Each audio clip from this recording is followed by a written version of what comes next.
if I think about something like even a job, that may be a good point. I had a job offer recently, I said, if I carry this through to its final conclusion, is this a good or bad thing for me? Yeah, it might be a good thing now. I can make some money but I don't want to do this. Mm-hmm. And I'm going to be unhappy. Mm-hmm. And the final conclusion is it's going to represent me poorly because I'm not going to do a good job. Mm-hmm. So it's a bad thing for me.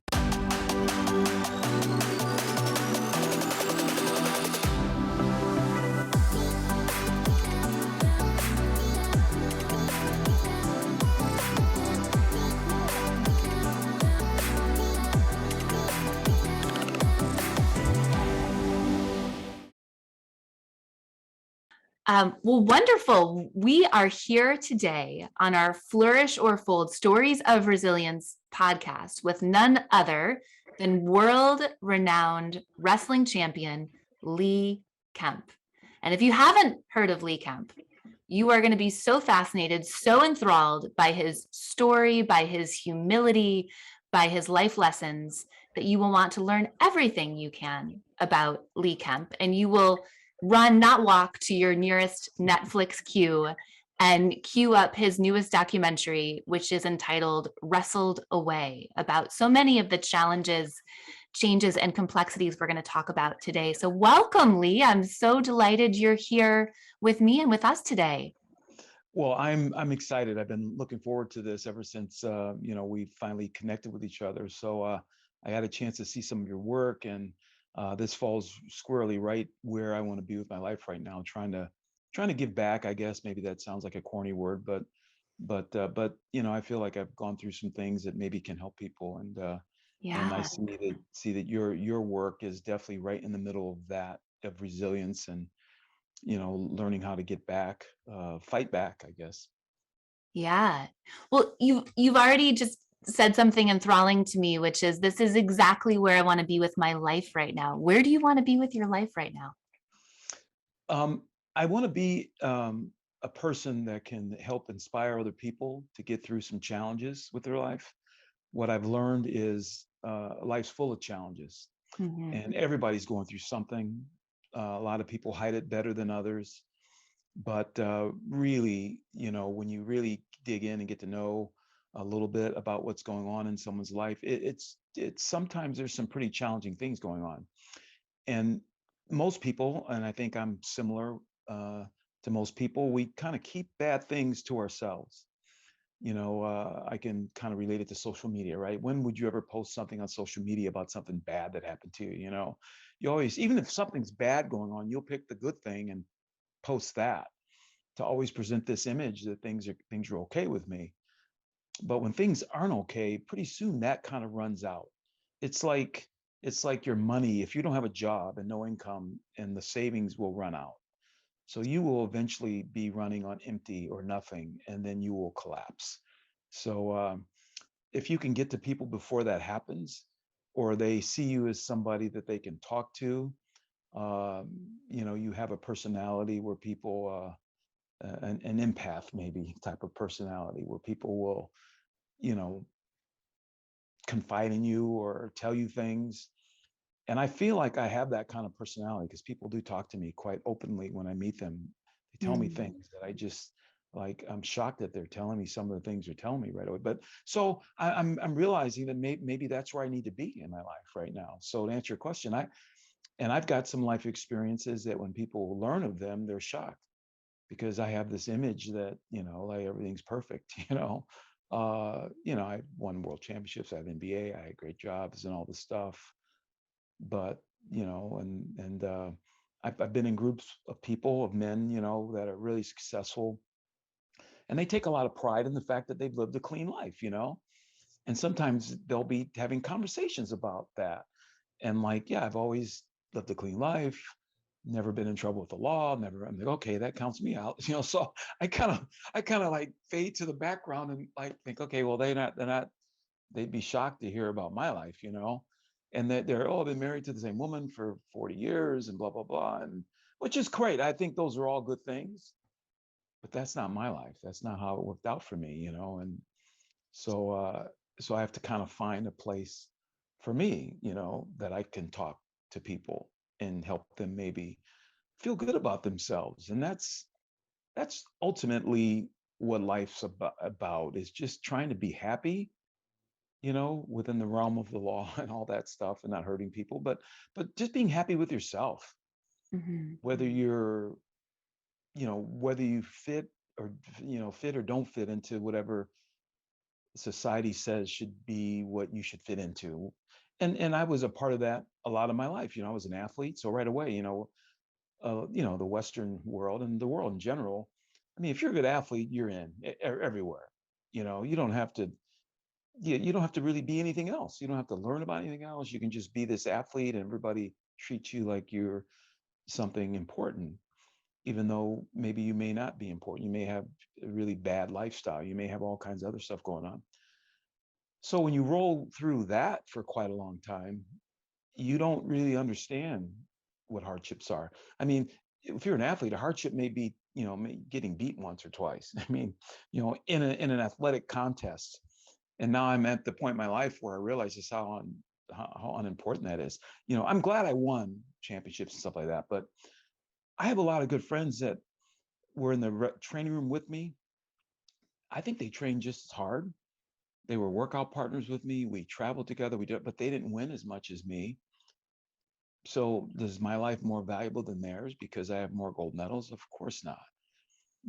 And so I realized I could have been that guy with no championships, but that person seems pretty happy. They gain a lot from their life as a result of it. The work ethic they developed as an athlete, even though uh, they weren't the star.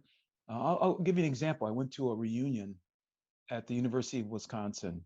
This is, geez, goes back now, but I mean, I'm 65 now. It's probably 15 years ago. Anyway, I was there, and it was a reunion of the wrestling team. The years I was on the team, it was pretty cool. I kind of wanted to go to see some of the old faces, and one of my teammates came up to me, because I was kind of the star or whatever. But he came up to me and said, he introduced himself, and I said, "Well, I know who you are." He says, "Well," and he looked at me puzzled, like I would not have remembered him or something, and it made me feel bad because I'm like, I'm not that important. I'm not important, really. I just wanted to tone that down, and I said, "Wow, of course I know who you are." I said, I said, "You helped me become a champion. You came to practice every day, worked really hard to make me better.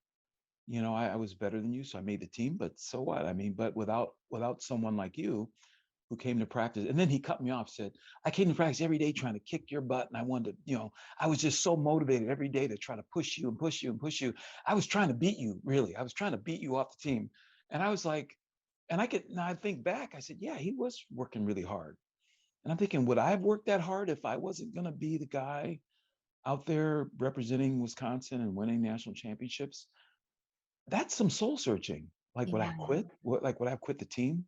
I mean, if I couldn't be the star, would I have been there pushing so hard? Um, you know, his name is Dave Brandvold, by the way. I'll just throw his name out there. And his son wrestled at Wisconsin too. But it made me think about that. Like, Dave, yeah, of course I remember you. You were an integral part of my life in college.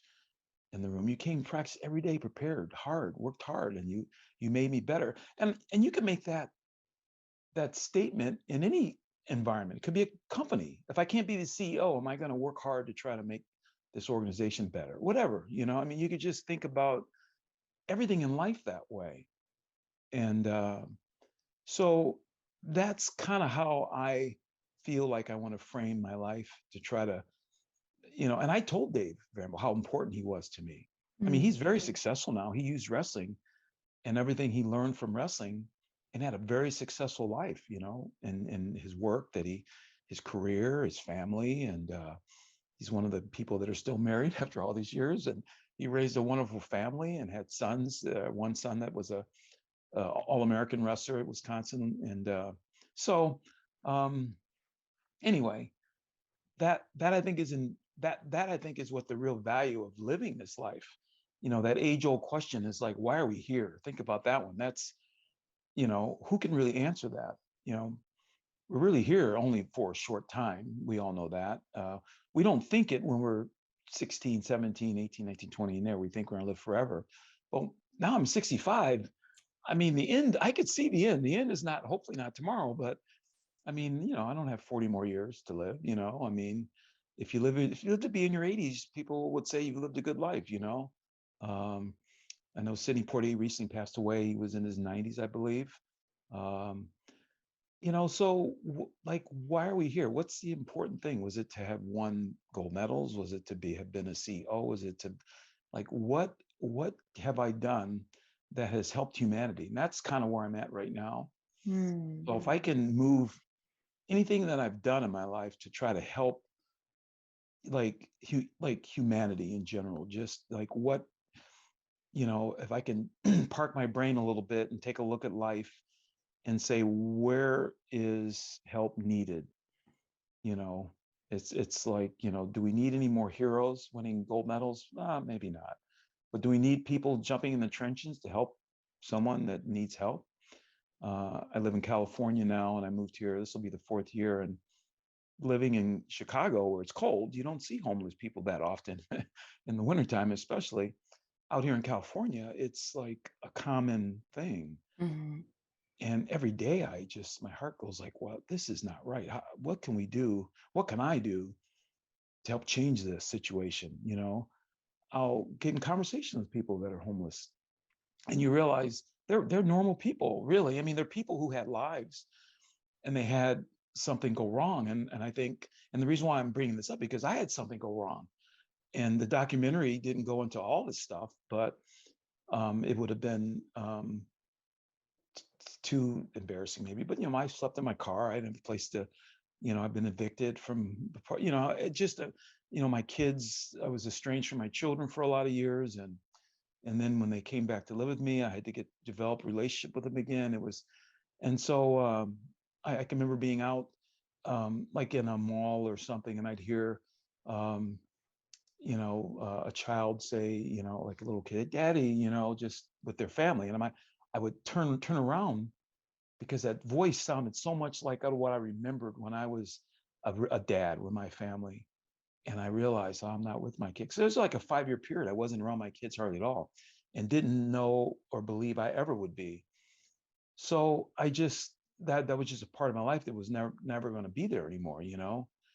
And so to have that door opened again, I appreciated it, but then I also appreciated the people that don't have that, or the people that lose their job, or the people that, I mean, what happens if you lose your job? And we're all 3 or 4 paychecks away from maybe not having a place to live, whether we want to think about it that way or not. And what happens when that happens?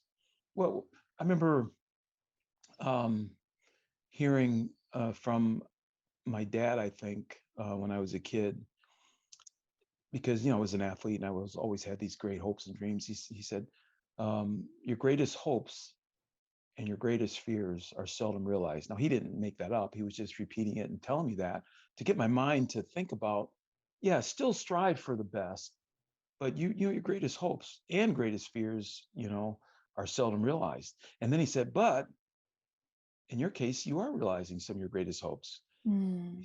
He said, but think about in your mind what some of your greatest fears really are. What happens if you realize that as well? And that just kind of shocked me to my core.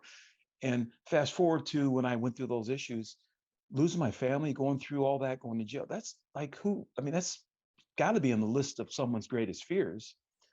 Failing, really failing, really hitting bottom, really, who thinks about that? Who wants to even believe that could happen to them? Mhm. But when it happens, where are you now? Mm. And they're seldom realized, but it is realized sometimes. Mhm. So those possibilities, you know, affect a lot of people. So when if I leave my apartment right now, I'm going to see someone homeless just because I'm in California. And I try to put myself in the mind of that person, like, what happened to them? You know, uh, in fact, one guy I was talking to, and you realize people that are in that situation, they still have pride. They still, and this person told me, he says, well, not out here all the time. I do get back, and I find, I'm working, I'm in the process now. I'm trying to save to get myself an apartment. And he was proud to tell me that. And I thought, it's no different than where I was, really. Mm-hmm. I was struggling too, but the difference that I had all this stuff, good stuff that had happened to me before. And one of my former roommates became this incredibly successful CEO, running companies, and just, I mean, very wealthy, the whole bit. And he was, I'll mention his name, John Bardis. He was the one that helped me through some of the issues and problems I was going through. But what if I didn't have a John Bardis? I stayed in his house for 4 months. He said, Lee, you're going through a lot of stuff. He was the one that helped me through some of the legal stuff I was going through, and I went to jail and stuff. He said, Lee, you need to just get out of there. And why don't you come to Atlanta and just stay with me? And I thought, like, what if I didn't have that? What if I didn't have that situation? Then where would I have been? Um, I can remember getting a call from the University of Wisconsin to go to that function I was talking to you about, to go get honored as one of the cherished alumni of Wisconsin and all that kind of stuff. I didn't even have a place to live, but I got this invitation, and I wasn't even going to go because I didn't have a way to get there. So my friend said, Lee, you have to go. And I said, well, look at all this stuff that's happened to me. I said, no one cares about that. They probably don't even know about it, really. Just go. And I said, well, anyway, so I went. I drove. I scraped some money together. I drove from Atlanta all the way to Wisconsin because I couldn't fly and all that. I was too embarrassed to ask anybody. So I drove there, and then I got there, got honored. Everybody, oh, the great Lee Kemp. Then I left back to like being homeless, really, but staying with John. I'm thinking, what if I didn't have that? Yeah.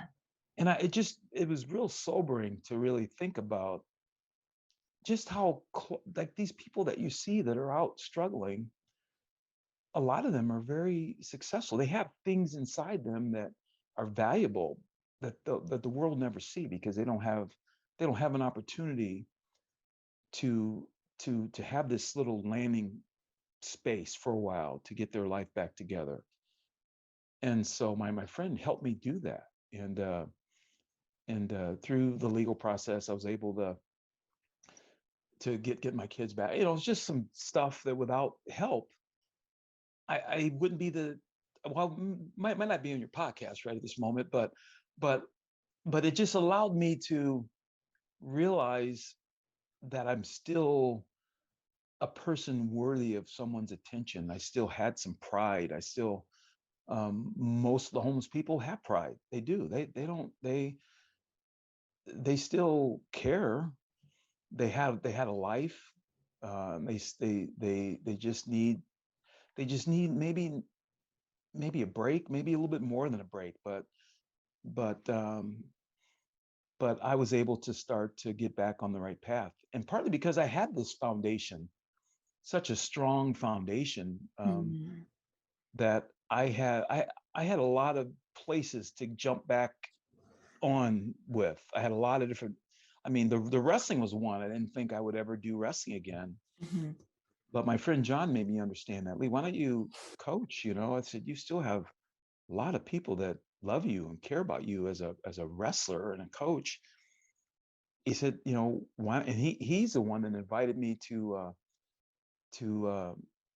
in 2006 to come to the our United States World Team trials to select our national team. And I hadn't been around wrestling for, I don't know, 15 years or so.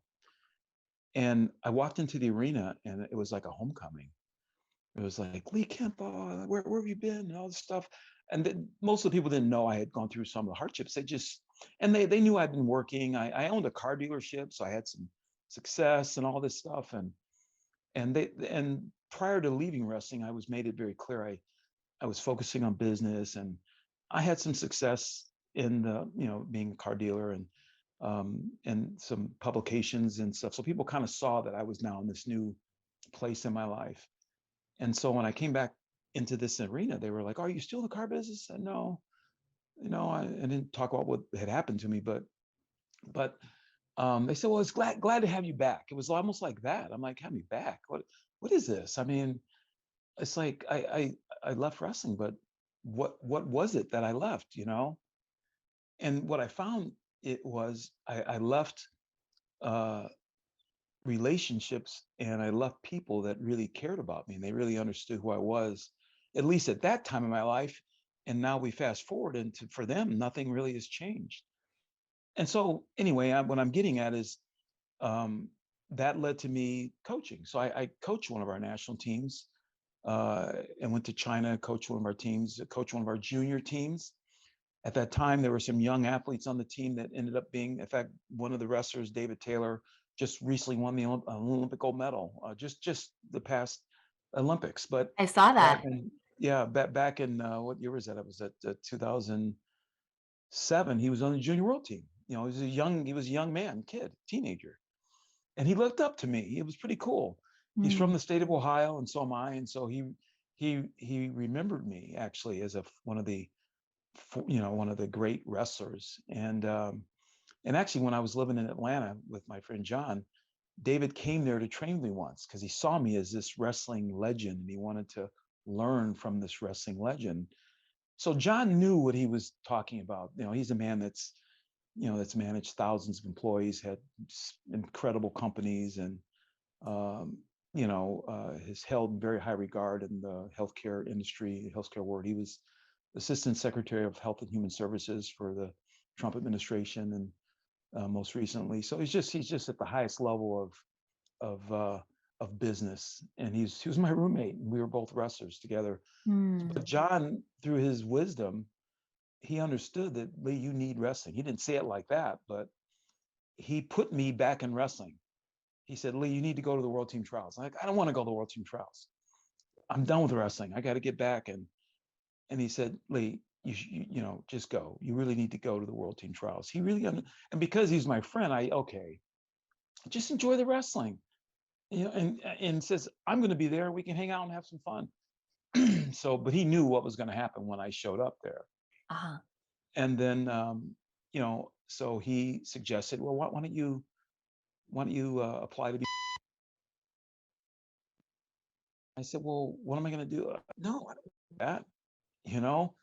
So anyway, long story, I did. And uh, it just led to me actually being one of the Olympic coaches in the 2008 Olympic Games. So without those prior things happening, I never would have been one of the Olympic coaches. I never went to Beijing.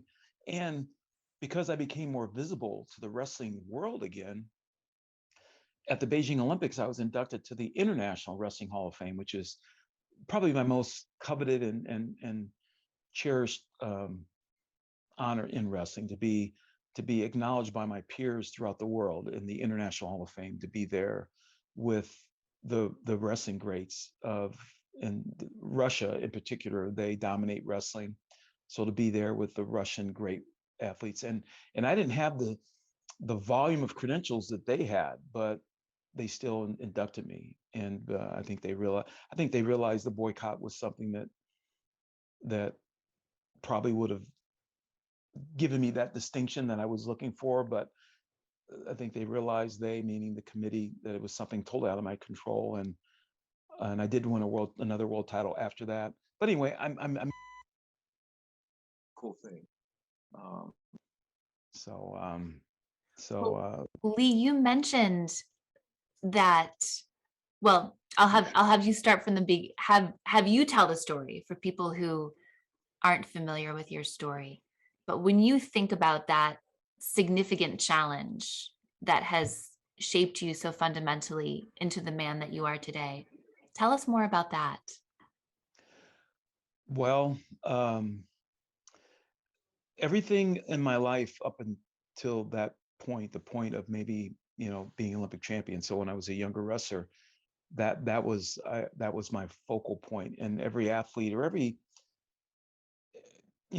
successful person, really successful person that I've ever met, they have this dream, some kind of dream, whether it's they may not know exactly how it's going to manifest, but they know they're going to have something amazing that they're going to be able to create. And for me, sports, wrestling was it. And I knew that that I could be an Olympic champion. So everything in my life was pointing toward that, um, right down to the point where, uh, and I bring this out in my documentary too. Dan Gable was a legend in the sport of wrestling, and um, the fact that I had the opportunity to wrestle him when I was 18 years old, and he was 26. He was dead. Not even 4 years had gone by from him winning his Olympic gold medal in 1972. He was still relatively young, and I'm sure he didn't expect me to try to beat him. And that's what he told me. Actually, it's funny. I am friends with him, and he told me, like, I don't know, maybe 10 years ago, he said, Lee, it never occurred to me that you would actually try to beat me in that match. But anyway, the point I'm making is, I had dream. I just thought I could beat anybody, and I Mm. had that focus. And so, even wrestling him, I beat him, and I was the youngest American world champion in the history of the United States for 30 years. Uh, I was the first three-time world champion, so I was the most accomplished guy in the sport. So if anybody was going to be an Olympic champion, it was going to be me. I mean, I'm frame it that way to show you the magnitude of how I was tracking. My trajectory was I was going to be the Olympic champion for sure. And to have that just taken away, so what seemed to me to be so arbitrarily, in just flippantly, just by the president at the time, Jimmy Carter, saying our athletes aren't going to go to the Olympic Games. It's like really, like, how can that be? It just doesn't. It's out of the realm of even possibility. Even, um, it just doesn't even. I still can't understand it to this day. It's a precedent that was set that I don't think will ever happen again. I don't think we live in a world now where I don't think our American society would allow that to happen again, because uh, our athletes could go, and not represent the United States. They could go as a neutral, unattached, sovereign entity now or something. But and that was suggested, by the way, back then. But Jimmy Carter said that there's no way that he would revoke the visas of any of the Olympians who tried to leave the country to go to represent the Olympic Games as a unattached nation. Of Mm. course, Russia would have loved that. The games were going to be in Moscow, so they would have welcomed that, because that would have been a slap in the face back to what Jimmy Carter was actually trying to do by embarrassing them by not having our athletes go. But anyway, that was devastating. It was it, I I can give a lot of examples, but like, the one example I give to people sometimes is, if you have a burning desire to be a doctor, you want to help people, and you have the ability to do it, you're smart enough, and you're willing to put in the work, and you do it, and you plow through, getting excellent grades all through your school, whether it's, your undergrad, you get all A's, and you go through your residency, you're ready, just ready to finish and become a doctor, and then you learn that your university has now lost its accreditation, and you no longer can get your degree from that university. But you think to yourself, well, I'll just transfer. Yeah, I wanted the degree from here, but I'll just transfer, and I'll just go on. But then you're told that no, none of the work you've done is valid now. You have to start all over. I mean, that seems ridiculous, right? I mean, of course you could transfer your credits. Of course you could move on and still get your degree. You might lose one or two classes, maybe. That might hurt, but but to lose everything, to say 8 years of your life, say 7.5 years of your life, now you gotta do that again if you still want to be a doctor. And I'm saying, yep, that's it. If you want to be a doctor, you got to do that again. And that's where I found myself. Not just me, all the athletes, the 400 or so American athletes that got hurt by that decision, and our allied nations that, Jimmy Carter and his administration convinced some of our allied countries, allied like Japan, they boycotted the games too, like Great Britain and things like that. And um, so that's where I found myself in 1980. Like, wow, what am I going to do now? My identity was gone. It was like everything that you know about yourself is changed. it's like finding out one day that you're like you're not who you thought you were. Like someone says, you're not Lee Kemp, really. You're, in my case, I was adopted, but I guess it would be like finding out that you're not Lee Kemp, you're Darnell Freeman now. I'm like, I don't even know Darnell Freeman. Who is that person? And I throw that name out there because I was adopted, and my biological mother named me Darnell Freeman, but she gave me up at birth, right? So I lived my whole life being Leroy Kemp. But am I really Leroy Kemp? Who's going to be the person that breaks the news to me that I'm not Leroy Kemp anymore? That now you're Darnell Freeman. Like, well, who's this Darnell? Well, does Darnell Freeman have? Does he have some world championships? Is he Olympic champion? No, he doesn't.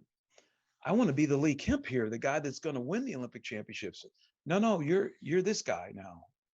I mean, I'm just giving some dumb analogies. I mean, that is like you can't even understand how is it that I'm not this person anymore. Mm-hmm. It is it could make you crazy, actually, Yeah. to have the decision made. And I could have accepted it easier if I had gotten beat off the team, because then, okay, that's competition. I can own up to that. Or an injury. Injuries happen. I can own up to that. It would hurt. It would be sad. I'd be disappointed. But to have a decision arbitrarily taken away like that, it and as a parent, I can tell you, because I was with my kids up until they were like 5, 11, and 12. When you have young kids, when they first start, challenging you, and as a parent, you're trying to come up with some explanation as to why you're making the decisions you're making, and you can't think of a good one, so you say, because I said so. Mm-hmm. And you think that should be enough. I'm the parent. I said so. You're not doing it. And your kids are like, well, why? Give me one good reason why. And you can't think of one. Because I said so. And you tell them to go to the room, and you walk out, and you're the that's what it seemed like. Mm-hmm. And we all know that you can't raise kids that way. You can't just, or you can't treat anyone that way, let alone your kids. You have to, there's got to be some logic to life. Otherwise it's chaos. People don't believe in anything then. Mm-hmm. And that's what it was like. It was like there was no logic to it. It didn't it didn't solve anything. Us boycotting the Olympic Games, there were committees formed to try to block it. And actually, the way it worked out, the United States Olympic Committee is a separate entity from our government, and they're the ones that control the Olympians. They're the ones that send the delegation to the Olympic Games. So the the officials, or the people governing the United States Olympic Committee, they had decided that we were going to go to the games, and they just wanted the blessing of our president, of our government, even though they said no, they're not going. They said, well, you don't have the authority to not to say our athletes can't go. We hold that power. We're a separate entity, a separate body of people, that have voting power and whatever. And it got to the point where they had to make a vote. And before the vote was made, officials from our government said, okay, if for some reason the vote comes in to where you're going to go to the Olympic Games anyway, then we are going to pull all the funding from the United States Olympic Committee. You'll have no sponsors like Pepsi Cola, and there'll be no money, and the USOC will fold, and there will be no more sports in the United States, amateur sports, which seems almost equally incredibly like impossible. Mm-hmm. But they actually made that threat. They threatened the US Olympic Committee. They threatened them to where, when the vote was cast, there were some brave souls that, I think there are there are like 70 or 80 people did vote to have us Mm-hmm. go, but the majority voted for us to not go with the president. But there were about 70 to 80 people in that delegation that or the USOC that they had integrity, and they voted because, like, they asked questions about, well, how is this going to help any situation that you're trying, this Cold War situation. How is this not going to the Olympic Games? And the answers were silly. So they said, well, really what you're saying, it's not going to help anything, right? But we're still not going. Okay. Mm. So anyway, that's how crazy this was. So in order to deal with life after that, I really had to figure out, like, who am I? Who am I if Because I'm not this Olympian, if I'm not this yes, world champion that had been a part of your identity for so long? yes, like who am I? When we look to the outside world for meaning, which is easy to do because the outside world is just hitting us in the face all the time. Uh, what happens when there's nothing out there on the outside that Mhm. can fix us? And There's this is nothing that's being reflected back to us to tell us who we are. no correct. So what what's really difficult is, and what's really scary to people is, now I can't look to the outside world to fix me. What can fix me? And you start looking into your own heart and your own soul, and that's scary.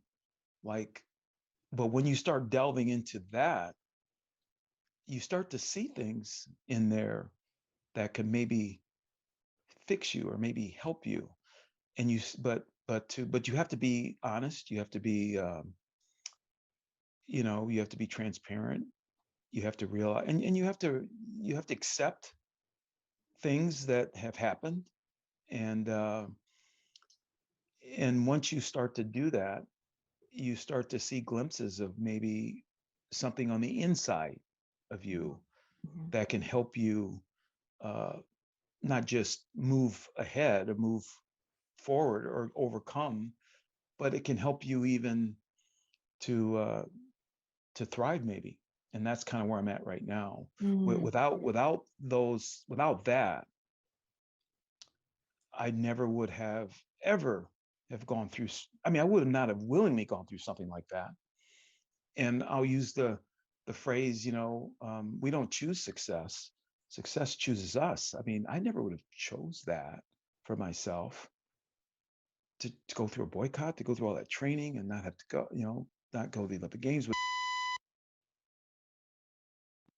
figure out what to do with myself, and so anyway, that there's a whole story behind that. I mean, the first thing, and this is one of your questions too, and I may be getting a little bit out of line here, but the first thing that I had to do to just start to make some sense of what had happened and make some sense out of what was kind of on the inside of me and what I was feeling and where I might want to go at some point, was acceptance, just accepting what had happened. That may sound like an easy word, but the way I frame it when I talk to people is like this. It's like, if I gave you a gift and you did not accept the gift, then whose gift is it? Mm. If I let you ponder that for a minute, like, okay, well, what do you mean by that? Well, if I give you a gift and you don't want the gift and you won't take it, you refuse it, and I say, well, I'm not taking it back, and you say, well, just leave it there then. Well, just drop it there on the table. I don't want it. We both walk away. Just think about that. That gift could hold the secret to fixing your life. Mm.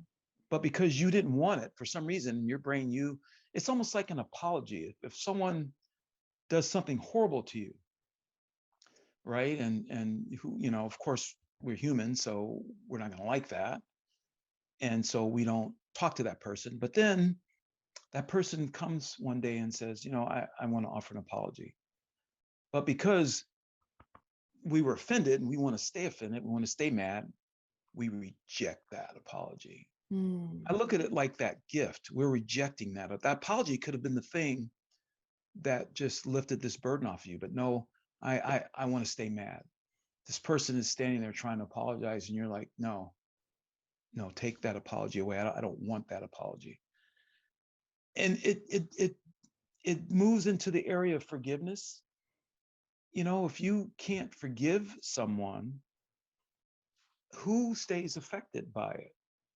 Like, who's who's the person that's being the most affected by it?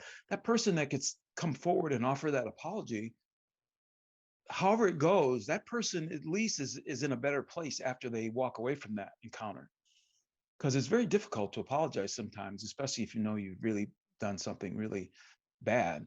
But the fact that you got enough courage, you went there, you tried to apologize, and now some of that burden's off of you. But because the person didn't accept it, all that burden stays on them. And I frame it that way because that's how it was for me for almost 20 some odd years, when it's like I couldn't forgive myself. And so I couldn't accept what happened. Mm-hmm. The Olympics, and then you pile on top of that the personal things that happened, but let's just focus on the Olympics right now. I looked at it like that I did something wrong. I just couldn't distinguish between Jimmy Carter saying we couldn't go versus, all I knew is that I wasn't an Olympic champion. There was functions I would go to, wrestling functions. And one in particular, I remember being around a group of wrestlers who were some of our really successful legends, I guess you could call them. They were former Olympic champions and world champions, all that kind of stuff. So I knew I was kind of in that group. And one of the Olympic champions, I know the guy. He said it was like a banquet type thing. So we were all taking pictures, and this guy said, "I want to get a picture of us," And I was standing with the group of the us. So I kind of move over in the area that where we're going to take the picture. And this guy said, "Oh, no, just us Olympic champions." And I'm like, whoa. I'm like, wow. Then it hit me. I said, that I'm not going to be an Olympic champion. That's not me. So then I think the person realized that my feelings were hurt a little bit. So I kind of faded back. I'm like, oh, Lee, come on, you can get in the picture too. Come on over. I'm like, no, that's cool. I didn't win. That doesn't matter why it happened. It didn't happen. And so I always looked at it like I let myself down. I never could forgive myself. I always operated from the standpoint of whatever happens to me, and I can't blame anyone else, because we're responsible for everything that happens to us. I grew up with that kind of philosophy, maybe from my parental upbringing, whatever. So for me, it's like I didn't win. And then I had the opportunity to make the team in 4 years later, right? It's like that medical school example. Okay, so I chose to go back to medical school all over again, right?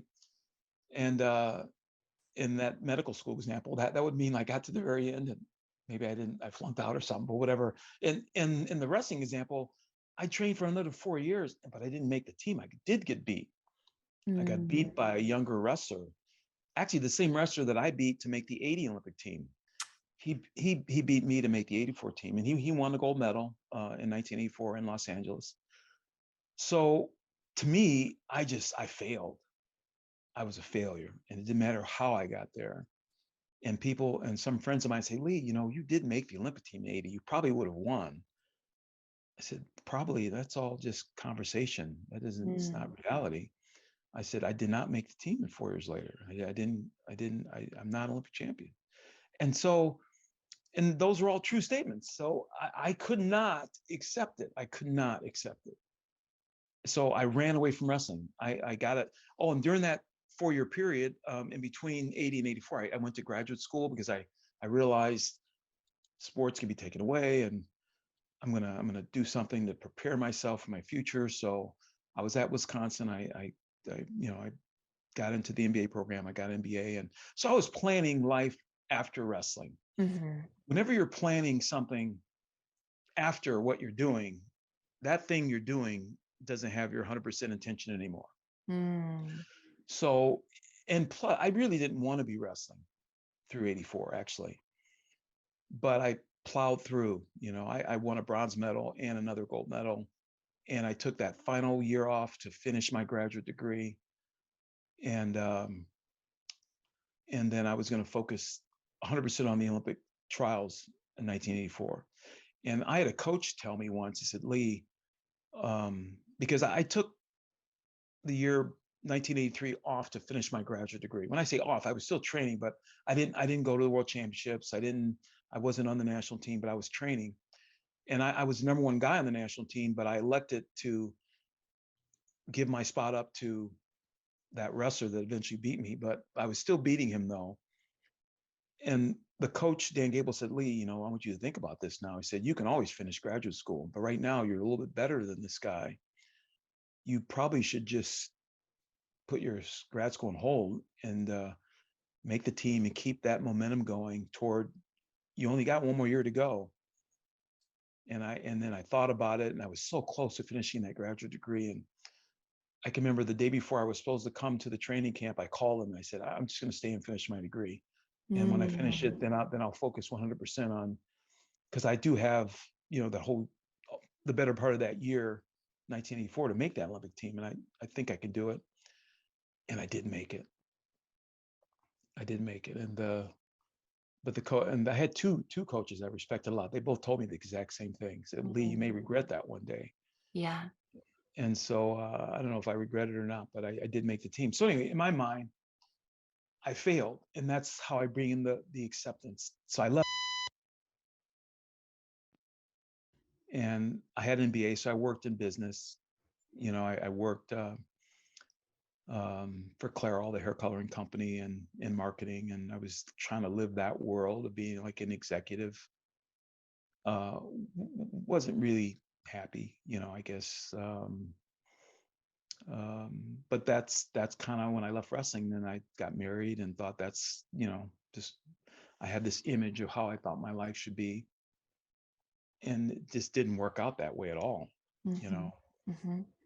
And so uh, until it's almost like very similar to accepting someone's apology, until I accepted all that stuff that happened, meaning the boycott. Like, okay, it happened. Our president said we weren't going to go. I have to accept it. It just seems like it was reality. Well, you had to accept it, but no, yeah, it was reality. But I refused it to accept it, just like refusing an apology. You know, you can refuse an apology, even though it makes sense that you should accept it, but you can just no. You walk away, and I'm just going to stay. So I stayed mad for 26 years at my life, at wrestling, and how things were rolling out. And when you have this big burden on you like that, you can't move forward. And so when I got back into wrestling, my friend John Bardis, who got me back in wrestling, when I was being reluctant that John, I don't want to go to this world team trials and all that stuff, and he said, Lee, it's good, you should go. Once I got there, he knew what he was doing. He saw that that was the healing I needed. I saw wrestling as something bad now because it ended poorly for me. It was like I had all these accomplishments, but it wasn't the accomplishments that I wanted. So but I had to forgive myself, forgive wrestling, forgive the events that happened. And once I did that, only then was I able to start healing. So from 2006, 2007, 2008, I was the Olympic coach. And then I've been in wrestling ever since. I still teach wrestling. And the documentary brought this out too. When my kids came to live with me, it was in the year 2010. My son was 10 years old. So from when he was 5 to about 10, I really wasn't around him that much. Or my daughter, she was 11 when she came to live with me, and she was 7 at the time of the breakup and all that kind of stuff. So, and then my older son was 12. But anyway, I just wasn't. I just couldn't see where my life was going to go until they showed back up in my life. And it just came kind of out of nowhere. And I call it a divine appointment, a God moment, really. And I was floundering, you know, but I was starting to find myself with wrestling. And then God was working to bring my kids back to me. And just so many other things that happened because of that. I can't get into now, but I can remember when I got the phone call that my kids, my younger son, Adam, he was 10 at the time, and my daughter, Mercedes, 16, they wanted to come live with me. And I was in Chicago, and they came. And I went from being just a single guy who had all these these burdens on him. I had this false identity of this fake Olympic champion. I wasn't this guy that I thought I should be.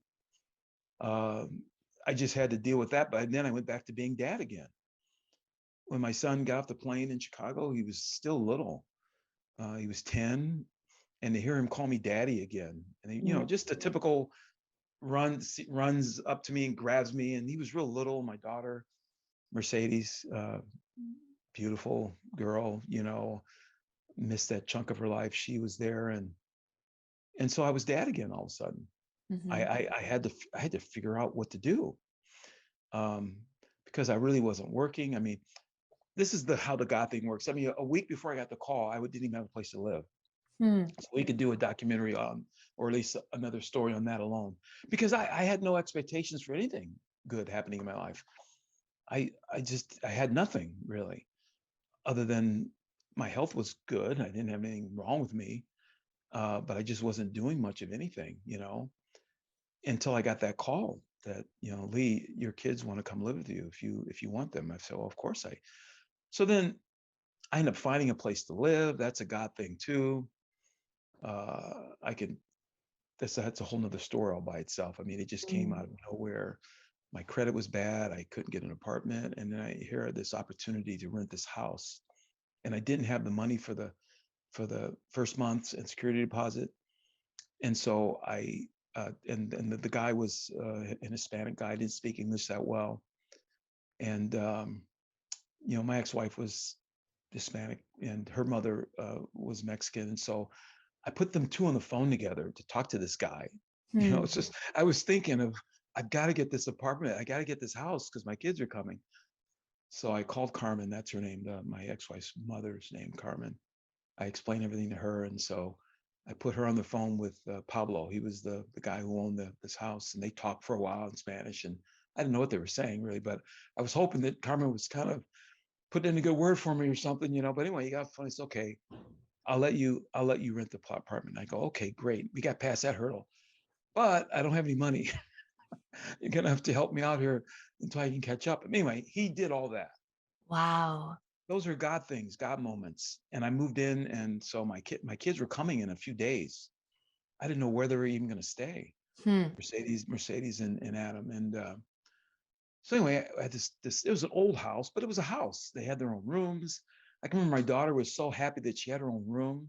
I got these pictures for her, and she's like, and then they wanted a dog. They wanted that homey atmosphere of having a pet. So I promised them that I said, if you come live with me, I'll get a pet. I was kind of bribing them a little bit too. So when they finally came, Mercedes goes, okay, let's go get a dog. I'm like, well, really? I mean, can we wait?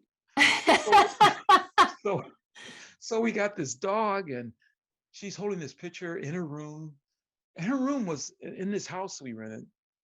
It was an old house, one bathroom and 3 bedrooms. But the room was painted really nice. Had this pink walls, and it must have been a girl that had the room before my daughter. And she just looked so happy in this room, with holding this little dog, and the pink room behind her. And she had her own room, and my son Adam had his own room too. And it was a real happy. Oh, Lee, you accidentally muted.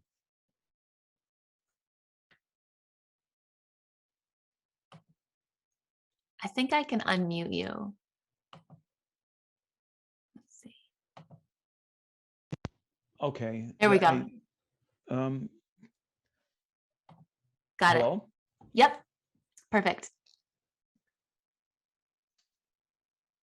I can't hear you for some reason. Oh, really? Oh, now I can. Okay, good. I hope can you hear me fine? Yes. Okay. I think I'm touching some of the chords, but anyway, I mean, those are God moments that allowed me. I mean, I didn't orchestrate any of that. So to have my kids come live with me, but then the reality set in, like, oh my gosh, I have to figure out how to pay this rent. I got to figure out how to. My son's in 5th grade. Who's going to pick him up in school at 1:30, 2 o'clock? The people line up. The parents. to pick their, well, mostly it's women, but parents are picking their kids up from school. And I'm like, who's going to pick my kids up? Who's going to pick Adam up from school? If I get a job, I could get a job, I'm thinking, but I'm going to be gone and I'm not going to be there for my kids, So, and I looked to Mercedes. I said, Mercedes, she said, Dad, no. Right. She cut me off right away. I'm not going to be picking Adam up from school. What had happened is part of the reason why I got my kids is that she was like a surrogate mother. Mm. My older son, he was almost 18. So he wasn't at home anyway. He was playing football and he didn't have to deal with any of that. Mercedes was 16 and Adam was 10. So Adam, she was taking care of him, and the mom was struggling. That's why I got the kids anyway. She was really having a hard time. So she said, Dad, I'm not going to take care of Adam. No. And I thought I can kind of force her, but I hadn't been around her for a long time anyway. And I could tell it was a strained situation. I said, I have to figure this out. So she was 16. She was driving. She wanted to have a good junior and senior year. So that's when I made the decision to really get back into wrestling and be a coach, kind of a private coach. I did privates, speaking engagements. I didn't have a regular job because at 2:00 I had to pick my son up from school. And I just thought I wanted to be there for all of them. And I made dinner every day. And it was I look at that as the happiest time of my life, really. Had no money, really. And my kids knew I was struggling from month to month to pay the rent. Literally, we're in that house for 7 years. 7 years of not knowing where the money's coming from. I'd get a call from a coach to do a clinic. Lee, I want you to come do a clinic and stuff. What's your rate? I tell them the rate. That would be enough for the rent for that month. And I would go do that clinic and come back. And when I would do things, I'd take Adam with me. Mercedes was not old enough, but Adam would have to go with me to these wrestling functions. And he didn't want to wrestle from age 5 to, or for age 10 to about 14. He didn't want to wrestle. And I was around all these wrestling venues. And I thought, well, good, I could maybe my son might want to wrestle, And he kept telling me, no, I don't want to wrestle. No, I don't want to wrestle. No. So I'd be teaching my wrestling and he'd be off somewhere in another gym shooting baskets or something, And that went on up until, and I bring this out in my documentary, I finally challenged him one day. I said, because I was on him every wrestling season, Adam, you got to go off for wrestling. And finally one day through the suggestion of a friend, they said, well, why don't you just offer to pay him and see if he'll do it? So I said, Adam, you go off the wrestling team? He said, no. I said, well, what if I pay you? He says, okay. So I paid him the first year he went off for wrestling. That's significant because I wouldn't be in California now, nor he, if he didn't wrestle. And he became a good wrestler. He became one of the best wrestlers in the state of Illinois in his weight class, earned a scholarship to Fresno State University to wrestle. It was a partial scholarship, but then they dropped the program, which seems like a bad thing. And then Cal Poly, which is a much better institution, a better school, the whole bit, they recruited him with a full scholarship. Oh, wow. So now he's at Cal Poly. He made the team. He's ranked number 9 in the country right now in his weight class. Incredible. And but he started out not wanting to wrestle. And if he didn't come live with me, he never would have wrestled. The mom would not have, she was just warped in that way. She didn't want my boys to identify with me in that way.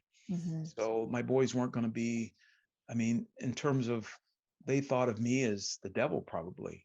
I can remember my daughter, when she came to live with me, she was in high school as a junior. And she came home from school one of the first days and she said, Dad, these boys keep coming up to me, like saying, you're Lee Kemp's daughter. Like, why are they doing that? And I said, well, Mercedes, did you ever Google me? Did you ever see? I said, do you know how successful I've been in wrestling? She said, no. I said, well, didn't you ever think about wanting to just know who your dad was? And well, I didn't really think about it, I guess. The what they were told and the way they were living, I was nothing to them. I can remember I gave my son a poster, a wrestling poster, when we were separated and stuff. I was just trying to communicate with him. My son reveals me now that, Dad, I didn't even know that was you in the poster. I just thought it was something you gave me. Oh, wow. That's just how separated I was from my kids and how separated their mom wanted them to be from me. So that's just how painful the whole thing was. I knew it was that way when we were separated. So to have them come back to finally live with me was something that came out of only out of the grace of God that I was able to have that opportunity. And Mhm. for my daughter to say to me things like, why are these boys doing this? And I said, just because I'm a good athlete, I'm a good wrestler, and they respect me, they look up to me, and I said all these things that to her she'd never heard before. Hmm. So so they had to get to know me, and my son had to get to know me. He didn't know who I was either, and the fact that he wrestled was just amazing, and the fact that he's a good wrestler is even more amazing. I mean, he's really a good wrestler, and we've spent Mhm. time together training. Like I can remember, I coached a lot of athletes, starting from the David Taylor stories like that, young wrestlers who'd wrestled a lot of their life, and they knew who I was, and they thought of me as a legend, but not my own kids. So I finally had an opportunity to to be with my own son. We'd be on the mat together, and I made sure I had a scene in my documentary of me and him sparring together, and Mm. we still spar together a little bit. And I 3 weeks ago, I went down to Cal Poly and did a little session with him to show him some things, and he really respects me in that way. And just most recently, and I wasn't following this, but he called me. This is just something that's really recent right now. Flow Wrestling, which is one of the premier wrestling organizations in wrestling, they did this series called the top 100 wrestlers of all time. Everyone likes to know who the all-time people were, and I knew I'd be in the top 100, so I didn't really care. But I was in the top 10. Oh, wow. Oh my Yeah, gosh.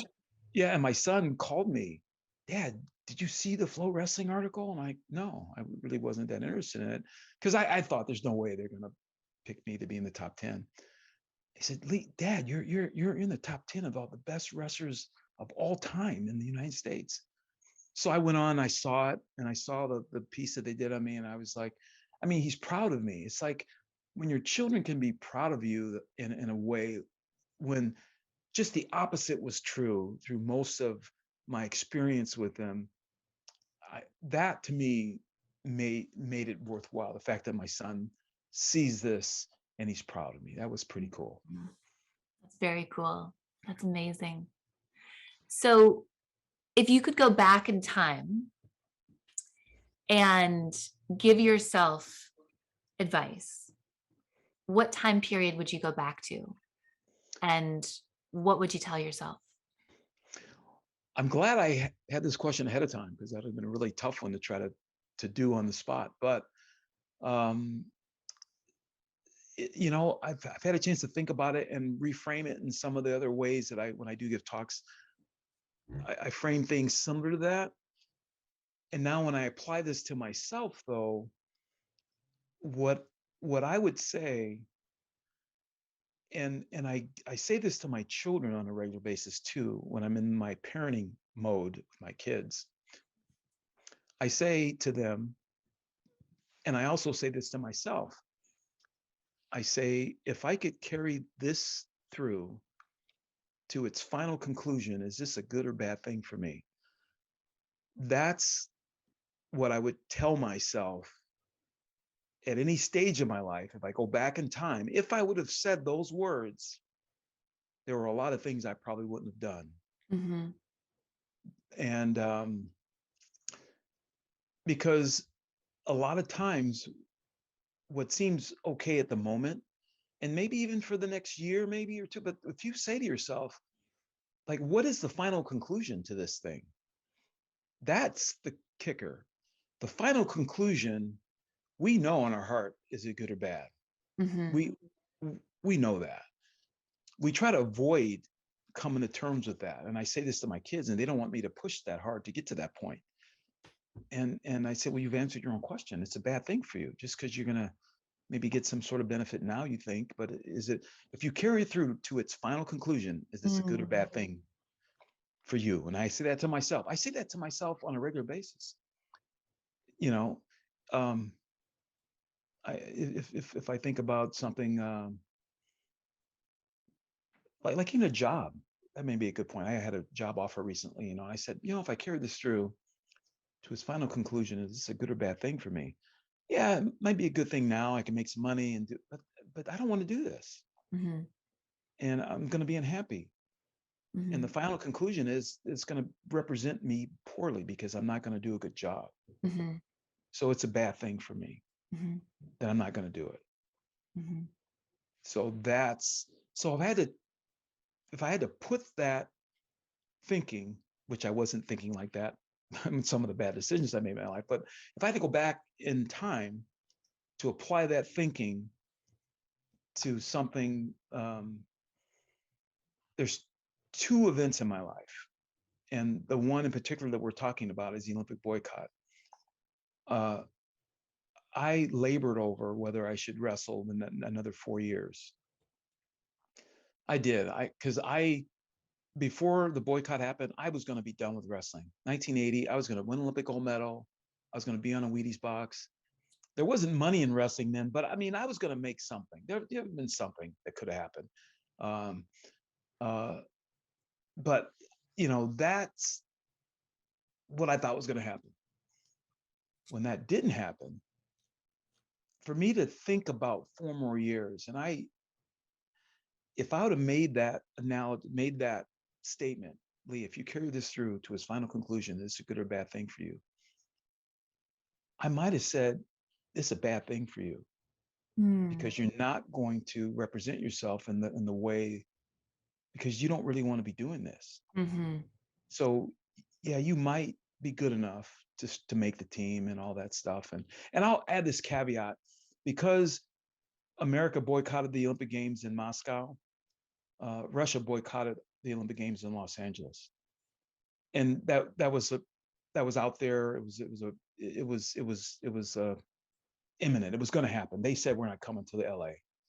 So I'm not downplaying or belittling the people that won Olympic gold medals in Los Angeles. I don't ever want that to even be a thought. But when you don't have Russia there in wrestling, it's like, how can you say you're the best in the world, really?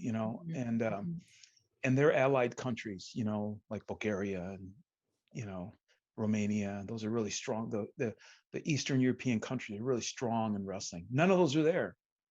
So what it ended up being, it was almost like a I don't know, a Western Hemisphere championship, like a Pan American Games or something like that, where you're wrestling Canada in the finals, and Japan was there, but they're strong in the lighter weights. But in my particular weight class, the Russian was tough. Actually, there was a good West German that did go to the games in Los Angeles. So that was, for me, like, okay, I'll do this so I can wrestle Martin Knopf from West Germany. The Russian wasn't there, but I'll do it for that. But it's like, when you know that the competition isn't there, do you really? I mean, I tried hard. I know I tried hard. I don't know if you were studying for like your medical boards, but then you were tipped off that it's not going to be as hard. There's like an easier version, that you can take. So I'll just give you that information as you go prepare for this. Would you study the same as if no one said that to you and you knew? I mean, and to put in perspective, in a typical world championship or a typical Olympic Games, out of 10 weight classes, we would have maybe 1 or 2 gold medalists and maybe 2 or 3 other place winners. So total 5 out of the 10. In Los Angeles, we had 8 gold medalists. Wow. Well, because the competition wasn't there, and everybody knew it. And again, I'm only saying it because that's what was going on in my mind. I'm not wanting to downplay the people that won gold medals, because really they worked hard for it too. And I tried out for the team, and I wish I would have beaten Dave Schultz, and I wish I'd have had my gold medal too, but I didn't do any of that. So actually we had 7 gold medalists, and then we had 1 wrestler got injured. Unfortunately, if he hadn't got injured, he probably would have won. And then we had 2 wrestlers win silvers. One was to a Japanese wrestler who was also a multiple-time world champion at the lighter weight, 126. They're really tough. And a Korean wrestler who ended up being an Olympic champion as well. So outside of those 2 weight classes and the 1 guy that got injured, we had 7 people win gold medals. So, I kind of knew all that when I'm to go back to, is this a good or bad thing for me? Do I want to train for 4 more years just to get this medal that is really, to me, not going to represent that I was the best guy? Do I want to spend, is that how I want to spend my time? Mm-hmm. I probably, I mean, I could have probably said no to all that. Mm-hmm. But now I also have to say, another thing we have to ask ourselves is, in life, do you want to go, do you want to be at a place at the end of your life where you have regrets? Like, I wish I would have tried this. Mm-hmm. And I think that's ultimately why I didn't quit then after 80. I thought at some point in your life, Lee, you're going to regret not trying. Uh-huh. And I knew, I mean, not that it would have been a for sure thing that I was going to win, but it was going to be more of a for sure thing in 84 than 80, because 80 would have been a fully contested to win a gold medal right there in Moscow, right in the Russians' backyard. And that's what I wanted. I wanted to beat the Russians right there, and the West German and everybody right there. But now to do it in Los Angeles without any of those people there, I think there'd have been like more pressure than there, because it would have been horrible to not win under those circumstances, that it should have been easier. Mm-hmm. Mm-hmm. So I was wrestling with all that going into that, but ultimately I knew that at some point I would have regretted not trying. And really, it was kind of cool watching, because I knew all the guys on the team, and to see those 7 guys win gold medals, they were all accomplished wrestlers anyway. They all, I mean, we had guys who, they were certainly would have been in contention to beat the Russians. And Dan Gable was our coach, and anything can happen when you have a coach like Gable in a training camp. And I don't think we would have had 7 gold medals, but we could have had 5. Mm-hmm. And to put in perspective, in 1979 World Championships, out of 10 weight classes, we had 7 medalists, and we had we had 1 gold medalist and 2 or 3 silvers. So we had a good team, Mm-hmm. and some of those silvers, they could have been gold. So it could have been possible. Mm-hmm. It could have been possible. Mm. But I say that not the regret thing, but I say the other thing about, if I carry this through to its final conclusion, is this a good or bad thing for me? That I wouldn't have probably gotten into the marriage I got into had I made that done that critically and thought about it. I might not have taken a job or 2 along the way because of that. Because ultimately, when you take things to their final conclusion, what you're taking into consideration is hopefully your own happiness. Mm-hmm. Like, what are you sacrificing to get this? Is this a good or bad thing for me? Mm-hmm. And if you conclude that it's a bad thing for you, you just got to walk away from it. I'm not going to do this. Mm. And really, I did not want to be wrestling after 80. So it would have been a difficult decision to not try, and I would have had regrets. But you know what? I wouldn't have had the failure, though. I wouldn't have gotten beat at the end. That to me hurt more than me just maybe quitting, because quitting might be like someone stopping when they're in their prime. And we always say, well, you had like an athletic standpoint, someone's in their pinnacle and they could have went on for another 5 or 6 years being on top, but they stopped. They walked out on top. Mm-hmm. People can do that in business. Maybe I've made enough money, I don't need to go anymore. I'm 30 years old, I'm done. I'm going to do something else. I appreciate people that can make those kind of decisions. That would have been the decision that I would have made then. And I could have walked away in 80, and I could have been happy, probably. I think, because I wouldn't have gone through losing like that. I wouldn't have, and I lost probably because I wasn't as focused on it. And so the result was bad. And the result was bad because I wasn't all there. Mm-hmm. But I Mm-hmm. thought maybe I could just wing it and make it and do it anyway. Yeah. Well, Lee, it's been such a pleasure to be here with you today and to have you be a part of our podcast. And unfortunately, now we are playing our interview through to the final conclusion. So, for our listeners, tell us about what you're up to and where people can find you to learn more about you and your story, and how can people interact with you? Well, what I'm doing now is where I feel I can have the most impact and contribute um, to the best of my ability to help humanity. And maybe that sounds like a really lofty term, but basically, I'm trying to contribute the best way I can to help people in their lives to overcome uh, tragedy, obstacles, problems. I've gone through some things, so I can really relate to some of it. Uh, it's given me the opportunity to do some public speaking where I can convey my story, and the documentary came about as part of that.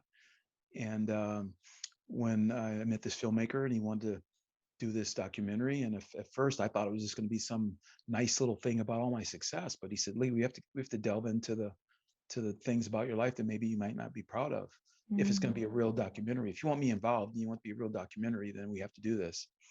So by me agreeing to do that, that started the whole process of trying to be transparent and vulnerable, maybe, and to reveal. And so a lot of people are still shocked. The great, oh, you went to jail. Even now, I hear that, and it hurts my heart a little bit. I think, oh wow, I did. But yeah, it's just the way it is. So if I can uh, be some sort of a example that, hey, you can still pick yourself back up and be the person that you want to be, uh, then maybe I can help you do that. Maybe you can listen to some of the things I have to say. I've got the documentary Wrestled Away, the Lee Kemp story. Um, uh, I mean, it just sums my life up so well. I mean, my life was about wrestling, the early part of it, but then the things got kind of like wrestled away from me. And so that's kind of the backdrop that I use for whenever I speak. And so my website is leekemp.com. You can connect with me there for any speaking opportunities and see the various things that I have going on. I've got a book called Winning Gold. It's just a book of inspirational messages. I've got another book I'm working on now. It's kind of like a biography. It's called Legend on the Rocks. I And love that. yeah, and I'm almost finished with that, and that'll be available soon, hopefully. Beautiful. Well, Lee, thank you so much. It was such a pleasure to have you with us today. Your story is absolutely incredible and extraordinary and inspiring. And I have no doubt that so many people will not only relate to what you've shared and be uplifted by your vulnerability and your authenticity and all of the challenges that you've shared. Thank you so much. I appreciate you inviting me on. It's been a great experience. Thanks for being here.